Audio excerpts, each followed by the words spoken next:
All right, so the film has basically a double narrative to it with a quite an unexpected twist, forcing you to retroactively wonder about what you just saw. And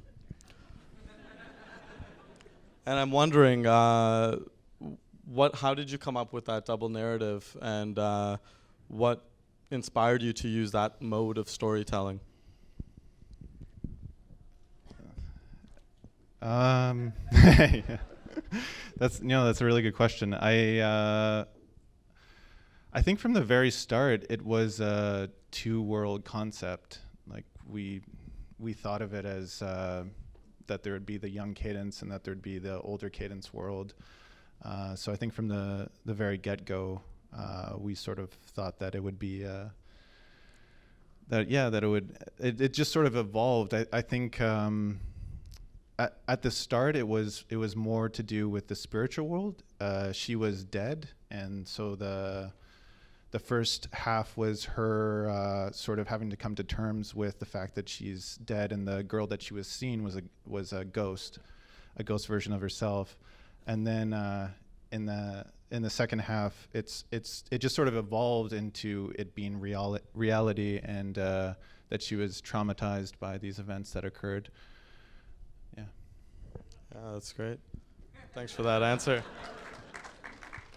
And there's a lot of little iterations that come back and forth between the two stories, with the way that people talk, or with the motifs of like the acts and that sort of thing. What are your thoughts about that exactly? And how these two stories intertwine? So we. I think repetition is just a big part of this film, and so I think in the first half, I think there's it has a lot of rewatch value if you care to rewatch it,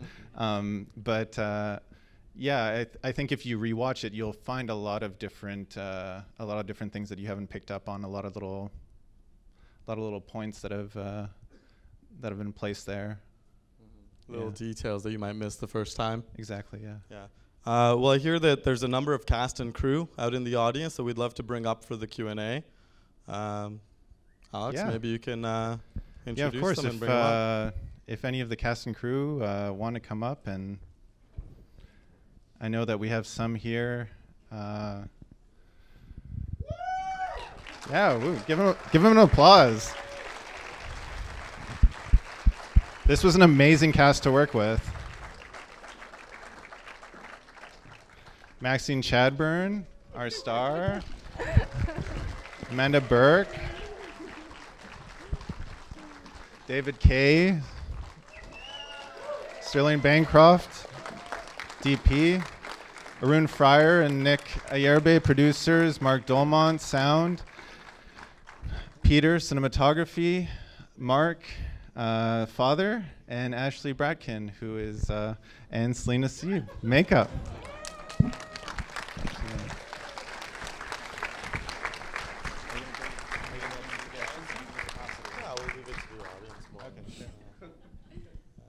So what's this journey been like for you guys? Long. 3 years, huh? 2013. Yeah, does anyone want to answer that? Anybody else? Basically, it all started around 2013. But actually, I would say Alex and I go back a long time since UBC Film. We just wanted to make a feature film when we came out of UBC Film. And we got rejected a lot. And we didn't hear from any funding sources. And we applied to a couple places, and it didn't work out. And there was this one character in one story that Alex wrote who was just called Cadence and had literally nothing to do with that, the movie you just saw. And after being rejected a month later, Alex just comes back and basically says, I got a new script. And I was like, okay, well, let's do that one. How are we going to do it? We had no idea. We just basically felt that, nowadays it's really easy to make short films and to put them up online and then do crowdfunding campaigns and do social media campaigns and just figure it out as we went along. And you know, basically a month later we were casting everybody. And we had this short film and we crowdfunded with it and we got a couple money, and that basically made all our parents go like, oh yeah, you guys are very serious about making movies. Okay, we'll give you just slightly more money. And a year later we were shooting it again, and it was just like this crazy family that every month, every year would just get back together and work in this farm. And some of us really started wondering if we were just going to keep on coming back every summer to just keep on shooting Cadence. And now here we are. Anybody else want to answer this? Aaron, looks like you want to say something. Me? Oh, what was the question even? What was your journey like? The journey, oh. that is a long answer. Yeah, I got a Facebook message from Alex being like, I'm sorry, I know this is unprofessional, but I saw you in an acting workshop, or no, it was a showcase, and I have this thing I want to do. Do you want to meet with me for coffee? And that was step one. And then step two was auditions. And so we had a few people, or you guys had a few people out for the role. And then I got the role, and then it was the first filming of the short, which the script was a totally different script of the full feature. So what I thought I was doing in the short is very different from what I actually was doing in the short, which is, in the feature, which is amazing. Yeah, and then a year after the short was filmed, we finished it, at least shooting it. And then now a year later, here we are. So that's my journey with it. It has been long, but it's been beautiful.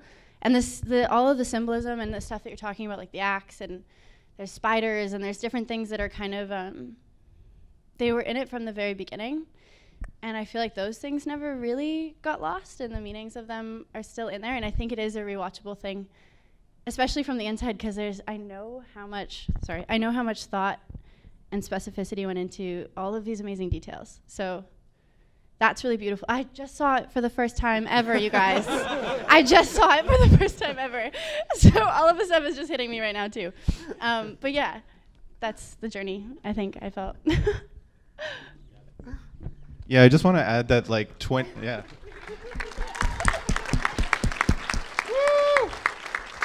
I just want to add that like minute 20 to minute 40 we shot 3 years ago, and then we rewrote the feature script and we added sort of, you know, A and C and D, and then we had B. I wouldn't recommend this to anybody else that's doing this. This is not the best way to make films. Yeah, it's exciting, but it's not the most ideal. It's definitely a struggle. I mean, I would recommend it. And I would recommend it if you are a beginning filmmaker, because making the short film was basically a very good prototype of what the feature became.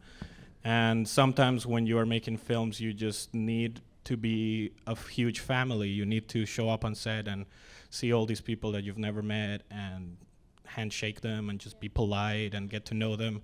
It's so much easier when you come back a year later and you know where to go to the bathroom and where to sleep and, like, you know, things like that. So if you are thinking in terms of making a feature film and you got no money, do consider it as an option. But just be careful if you hire a 12-year-old. 3 years later, she's going to be 16. Yeah, that's a problem. Yeah. That happened. That's real, and that's a big age jump. Yeah, absolutely. Yeah. So do we have any questions from the audience? Let's open it up. Did I just say from 12 she's going to be 16? You did. I can do math real good. Yeah, we have one down there.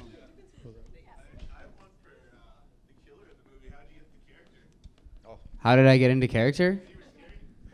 Thank you. How did I get into character? To be honest, I actually went a little bit crazy. just a little bit. Yeah, I don't know. I think I actually went to a cognitive behavioral specialist, And I went to a psychologist and I asked them all these questions about the difference between psychopathy and sociopathy. And I just watched a lot of documentaries. And then I decided to just have a lot of fun with it. And I think, making it honest and making it honest fun was what got me outside of the character and a little bit crazy in my own life. So I had to get rid of that after, but nutshell version. I'd like to add, I was the AD on the set, and when I first met this guy, he was really into character. And I thought, oh, this guy's going to be a real asshole to work with, I can tell already. He was really embracing Casey in the spirit of Casey, and I thought, oh, God. But David is the sweetest, most gentlest, kindest man you meet, and he's not Casey at all, so his performance is, it's a pleasure to watch. So he is not this character. So I think the acting in Cadence in particular is outstanding, and I think as far as being representative of the local talent that we have to offer in this town, this is it, and it doesn't really get much better than this. So kudos to all of you guys. You guys were absolutely amazing, so thank you.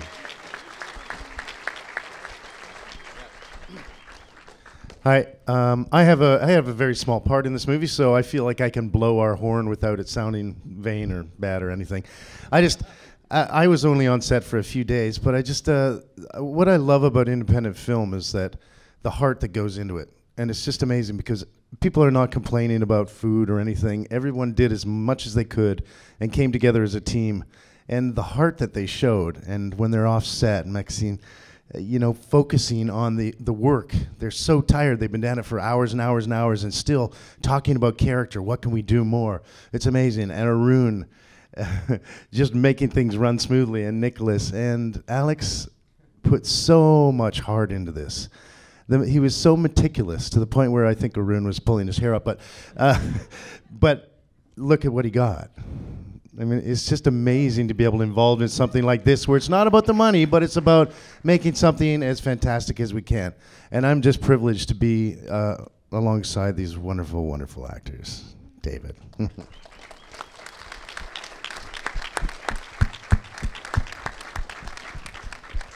All right, do we have any more questions from the audience? We got a little bit of time. I see one back there, an arm back there.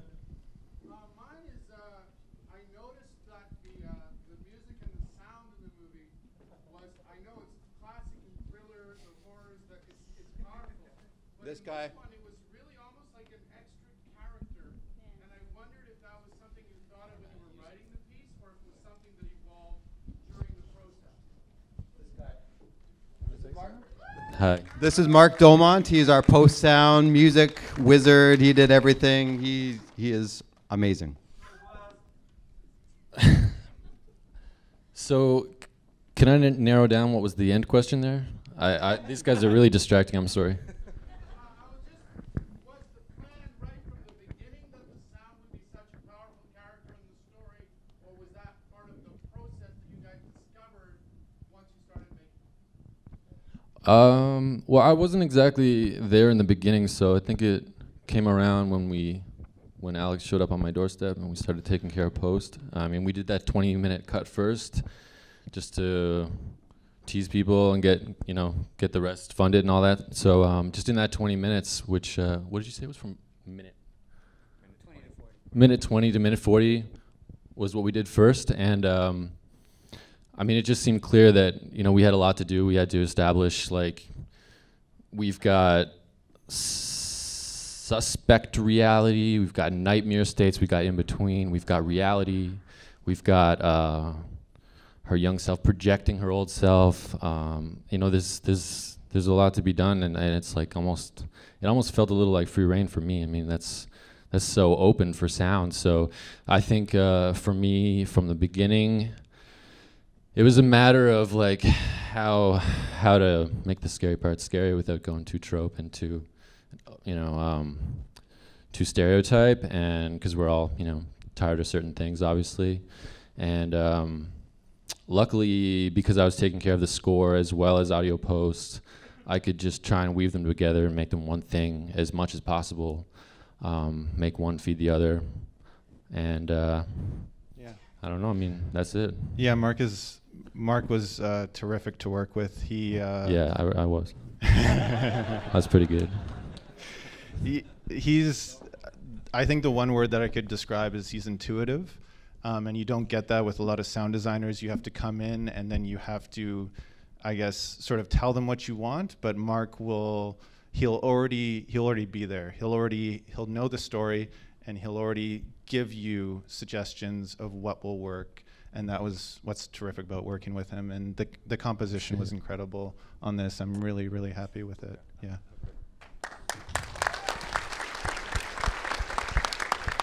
That, and I like birds. There's lots of birds in there. He added the crow sounds. There's tons of birds in there. I like that. Well, thank you all for coming tonight. Give it up for the cast and crew of Cadence. Can I just say one more thing? Thank you all for coming out. Honestly, if you loved it, please share it with your network. Please post, please tweet. Please just send it all to your friends. We have another screening on Thursday. So please tell everybody to come on out. We have a matinee Thursday, 1:30 at International Village at Tinseltown. So please like us on Facebook, follow us on Twitter, do all the usual. It matters a lot, and we love to have you guys out. So if you have any questions for us, we'll be in the back as well. So please, thank you all again for coming. We really appreciate it. And thanks again to Alex. Honestly, thank you. It was a lot of fun.